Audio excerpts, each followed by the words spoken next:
இந்த ஹிந்தி திணிப்பு அப்படிங்கிறது அவங்க சொன்னாங்கன்னா எப்பன்னு பார்க்கணும். 35களில் ஒன்று நடக்குது, 65ல் ஒன்று நடக்குது.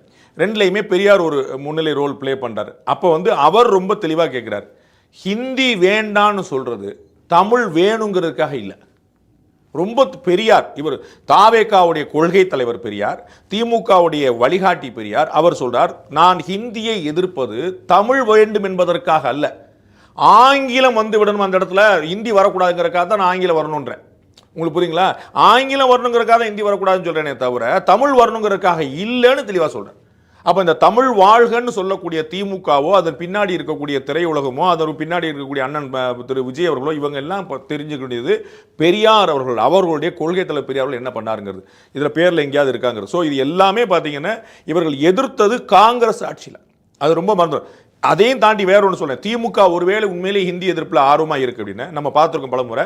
கான்ஸ்டிடியூஷனில் it is the duty of the state to develop and propagate ஹிந்தின்னு இருக்கு.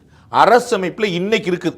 இன்னைக்கு 70 அரசமைப்பு கையில பிடிச்சிட்டே போறாரு அண்ணன் ராகுல் காந்தி.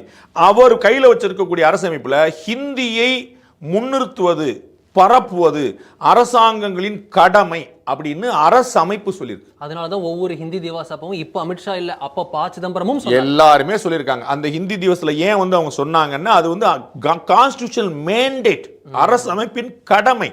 அப்ப திமுக உட்கார்ந்து ஆட்சியில் இருந்த போது எவ்வளோ வருஷம் இருந்தாங்க, பிஜேபி கூட ஆட்சியில் இருந்தாங்க, காங்கிரஸ் கூட ஆட்சியில் தான் பார்த்துருக்கோம். அண்டு காங்கிரஸ் டெல்லியில் ஆட்சியில் இருந்துச்சு.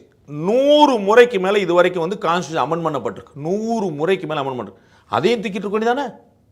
ஹிந்தி மேண்டேட் கிடையாது தூக்கிட்டு தானே? அப்போ ஹிந்தியை அரசமைப்பு யார் உருவாக்கின அரசமைப்பு? அம்பேத்கர் உருவாக்கிய அரசமைப்பு. அது அம்பேத்கர் ஹிந்திக்காரரு தமிழுக்கு எதிரானவர்னு சொல்ல போறாங்களான்னு யாரா அண்ணன் திருமாவளவன் யாரா சொல்றாங்க. அவர் உருவாக்கிய அரசமைப்பு ரொம்ப தெளிவாக சொல்கிறது, ஹிந்தியை பரப்புவது அரசாங்கங்களின் கடமை, பாஜக கடமை இல்லை, அரசாங்கங்களின் கடமை. அப்ப இவங்க எதை எதிர்க்கிறாங்கன்னு பார்க்கணும். ஓகே, அப்ப எதிர்த்தாங்க அப்படின்னா எந்த பீரியட்ல யார் ஆட்சியில் இருந்தாலும் பார்க்கணும். காங்கிரஸ் கட்சி ஆட்சியில் இருக்கும்போது தான் இந்த முழுக்க ஹிந்தி திணிப்பே இருந்துச்சு.